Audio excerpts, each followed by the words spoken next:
Bismillahirrahmanirrahim. Assalamualaikum warahmatullahi wabarakatuh. Alhamdulillah, assalatu wassalamu ala rasulillah wa ala alihi wa ashabihi wa mawalah, wa la hawla wa la quwata illa billah. Faqur rabbi zidni ilma warzuqni fahma.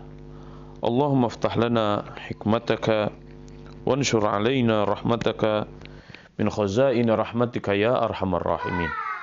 Allahumma amin.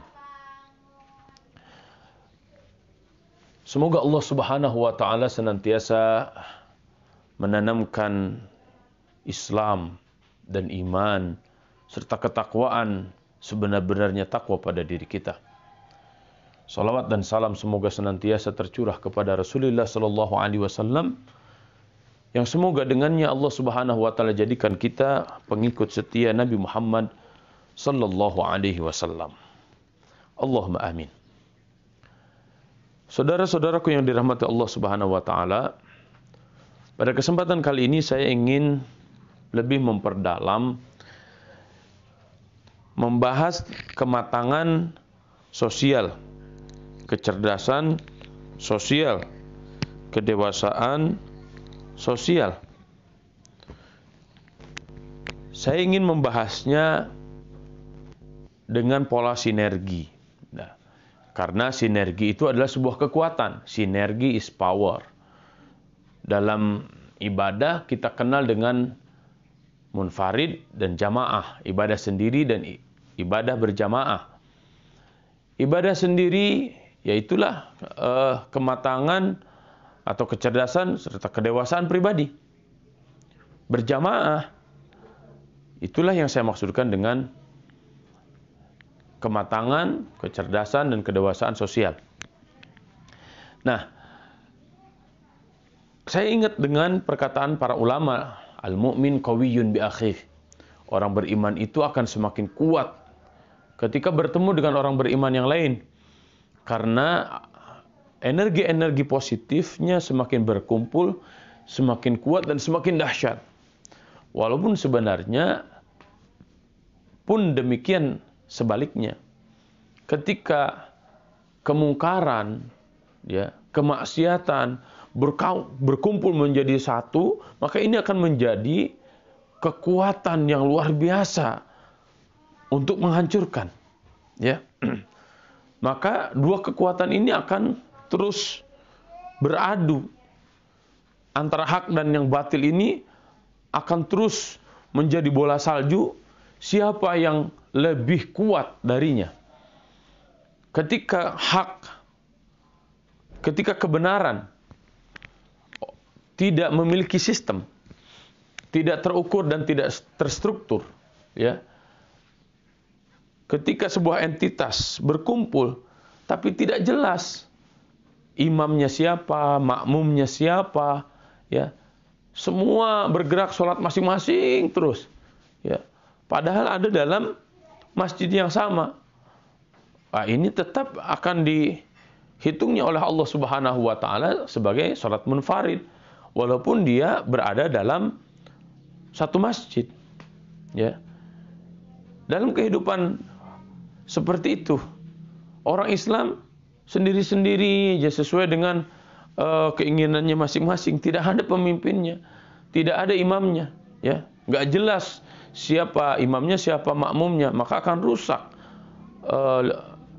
Masyarakat umat Islam itu seperti itu. Tahsabuhum jami'an wa qulubuhum syatta. Ini kan sebenarnya tanda-tanda kemunafikan. Ya, maka perlu kita perhatikan al-haq bila nizam yaghlibuhul batil bin nizam. Al-haq yang benar tanpa nizam, tanpa aturan, tidak jelas siapa kiadahnya, siapa jundiyahnya, siapa imamnya, siapa makmumnya, maka sehebat apapun umat Islam, sehebat apapun prinsip-prinsip Islam, sehebat apapun ajaran Islam, maka tidak akan pernah nampak keindahannya, kehebatannya, karena tidak ada para pejuang-pejuang Islamnya. Maka kematangan sosial, kecerdasan sosial, dan kedewasaan sosial itu dalam artian bagaimana agar setiap individu-individu yang sudah matang itu disinergikan menjadi sebuah jamaah, sehingga jelas mana imamnya, mana makmumnya. Jika ini sudah terjadi, maka dewasa sosial itu sudah mulai nampak jelas terlihat ada tumbuh dan berkembang secara bagus.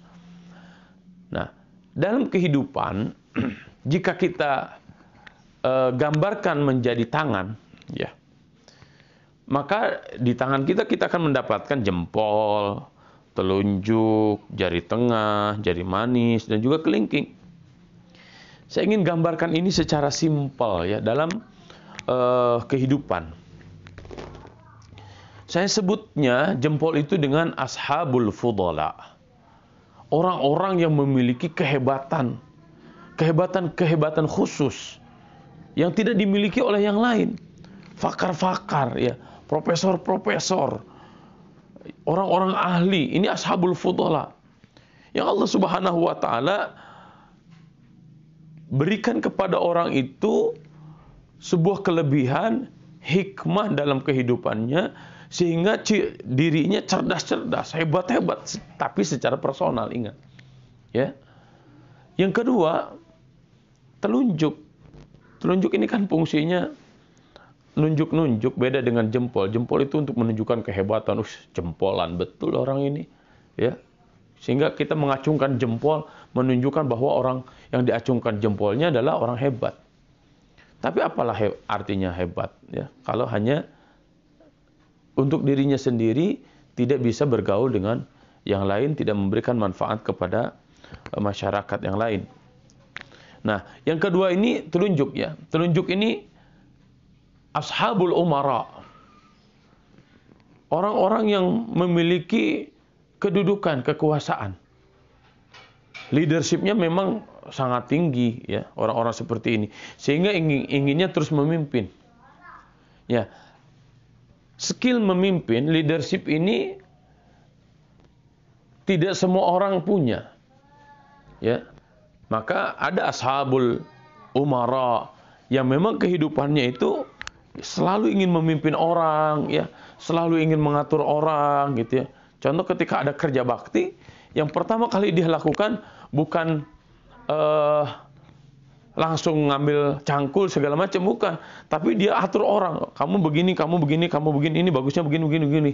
Itu memang leadership yang secara naluriah Allah Subhanahu wa taala berikan kepada orang itu. Nah, yang ketiga ada jari tengah. Jari tengah ini ashabul ulama, ya, ulama. Karena ulama ini posisinya dia harus di tengah. Tidak boleh miring ke kanan, tidak boleh miring ke kiri. Nah, keulamaan ini ya yang harus dimiliki banyak orang, tapi memang dalam status sosial pasti ada orang-orang yang lebih dari yang lain. Itulah ulama. Jadi kalau ulama sudah miring ke kiri, ya, terlalu miring ke umara, ini rusak ulamanya. Ya, jadilah tetap di tengah, memayungi banyak orang, ya, tidak ada kepentingan yang lain kecuali menjadi pasak di tengah, menjadi payung di tengah-tengah, sehingga semuanya selamat. Kemudian di sampingnya adalah ashabul aghnia, yang Allah Subhanahu wa taala berikan kelebihan kepada mereka dengan harta. Kalau tadi mungkin dengan ilmu, kemudian dengan kekuasaan, kalau jari tengah ini dengan harta. Orang-orang kaya. Nah, ini ulama, perhatikan. Ulama harus mendampingi umara, harus mendampingi orang-orang kaya. Karena jika kekuasaan tidak didampingi dengan ulama, bisa jadi kekuasaannya merusak. Begitu juga agnia. Agnia jika tidak didampingi ulama, maka hartanya pun akan digunakan untuk hal-hal yang tidak jelas. Kemudian yang terakhir yaitu kelingking. Kelingking ini adalah orang-orang kecil, ya, rakyat biasa. Dan rakyat biasa jangan disepelekan. Innama tunsaruna wa turzaquna bidu'afaikum. Sesungguhnya Allah Subhanahu wa taala mudahkan rezeki bagi kalian. Bidu'afaikum, karena du'afa, orang-orang miskin, rakyat biasa. Ya. Anda bisa jadi pemimpin dipilih oleh siapa? Karena suara rakyat. Ya, Anda bisa kaya raya karena banyak karyawan Anda. Siapa? Rakyat biasa. Ya, maka oleh karena itu orang-orang miskin, rakyat biasa, rakyat jelata, jangan dianggap remeh dan jangan dipandang sebelah mata. Nah, sekarang kita berbicara bagaimana mensinergikan ini. Disinergikan oleh ulama. Ya. Jadi kepemimpinan para ulama harus melebihi kepemimpinan yang lain. Ya. Ulama harus hadir dalam seluruh sisi-sisi kehidupan manusia. Disinilah kepemimpinan ulama. Jadi kedewasaan sosial itu akan terjadi jika ada pemimpinnya. Siapa pemimpinnya? Siapa imamnya? Ulama. Maka keulamaan atau ulama dalam Islam bukan hanya sekedar kaum agamawan, ya, yang hanya duduk di masjid, yang hanya khutbah, ceramah saja. Tidak. Tapi ulama ini hadir di setiap sisi-sisi kehidupan manusia. Ulama ini menjadi pemimpin. Bukankah fungsi para nabi dan para rasul itu seperti itu? Siapa yang mewarisi para nabi dan para rasul? Yang mewarisi para nabi dan para rasul adalah ulama. Al-ulama warathatul anbiya. Ulama itu bukan pendeta. Ulama bukan rahib. Ya, yamshuna yakuluna at-ta'am wa yamshuna fil aswaq. Kan Nabi seperti itu. Yakuluna at-ta'am, makan biasa seperti kita. Maka jangan jadi beban orang lain. Ya, wa yamshuna fil aswaq, dan juga biasa melakukan aktivitas bisnis. Ustadz, ulama hidupnya bukan dari kasih sayang orang dengan amplop, ya. Tapi justru ulama harus menjadi sumber berbagai macam hal, ya. Nah, ini kedewasaan sosial ini membutuhkan pemimpin. Maka para ulama lah harus hadir memimpin, menjadi ulama pemimpin, ya. Karena zaman dahulu sebenarnya dalam sejarah Islam kita akan bisa melihat memang manusia sempurna Nabi Muhammad SAW. Pada dirinya ada nubuwah, pada dirinya ada risalah, kemudian pada dirinya ada kekayaan, pada dirinya ada kepemimpinan yang sangat luar biasa, ya. Nabi SAW sangat sayang kepada fakir miskin, kepada masyarakat semuanya.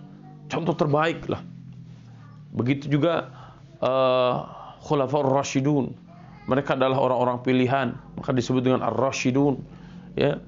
Dan setelah itu kepemimpinan Islam ternyata tidak bisa para pemimpin, para khalifah ini jauh dari para ulama. Kekuasaan terakhirlah umat Islam. Sebelum lahirnya khilafah Turki Utsmani, kita mendapatkan ternyata sejarah yang panjang, ya. Sulaiman Shah pasti dibina oleh seorang ulama. Ertugrul pasti dibina oleh seorang ulama. Bahkan Utsman Ghazi dibina oleh seorang ulama. Jadi tidak bisa dipisahkan itu, ya. Dan Muhammad Al-Fatih sendiri dibina terus oleh seorang ulama, yaitu Syekh Aksamsuddin atau Syekhul Abyad, ya. Ini menunjukkan bahwa kepemimpinan ulama seharusnya melebihi kepemimpinan umara. Sekali lagi saya ingin ulang, kepemimpinan ulama harus melebihi kepemimpinan umara dan kepemimpinan aghnia. Dan jika ulama sudah ada di bawah umara dan ulama sudah ada di bawah aghnia, maka hancurlah sosialnya, hancurlah peradabannya. Artinya kita tidak akan pernah matang sosialnya, kita tidak akan pernah cerdas sosialnya, dan kita tidak akan pernah dewasa sosialnya, sehingga kita tidak bisa membangun peradaban yang lebih baik di masa yang akan datang. Maka bergeraklah menjadi para ulama, ya, agar kita bisa mengarahkan umara, kita bisa mengarahkan aghnia, kita bisa memfungsikan, memfasilitasi ashabul fudhala, dan kita pun bisa melindungi fuqara wal masakin.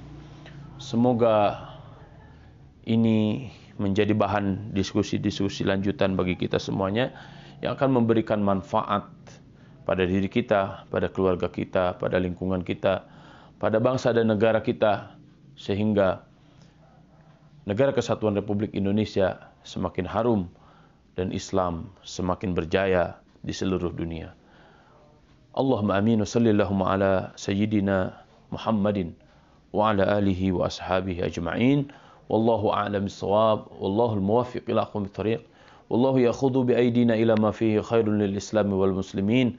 Nasrun minallah wa fathun qarib. Billahi fi sabilil haq. Subhanakallahumma wa bihamdika asyhadu an la ilaha illa anta nastaghfiruka wa natubu ilaik.